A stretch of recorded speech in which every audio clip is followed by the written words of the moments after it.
Warga Jalan Tabaria, Kelurahan Manuruki, Makassar dibuat geger dengan keberadaan anak ular sanca yang melilit di pagar rumah. Tidak ingin mengambil resiko, pemilik rumah langsung menghubungi tim Animal Rescue Damkar Kota Makassar untuk mengevakuasi ular tersebut. Menggunakan kaos tangan khusus, tim Damkar dengan mudah mengevakuasi anak ular sanca sepanjang 50 cm ini. Usai dievakuasi, ular sanca ini lalu dimasukkan ke dalam box dan dibawa ke Mako Damkar. Kemunculan ular ini diduga berasal dari semak-semak di sekitar rumah warga.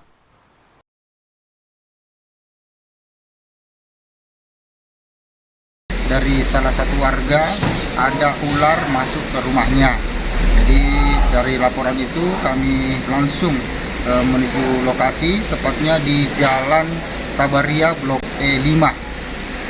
Pelapornya Saudara Viko. Di lokasi kami betul menemukan ular tersebut, panjangnya sekitar kurang lebih 50 cm. Ularnya tergolong jenis ular sanca, tapi dia masih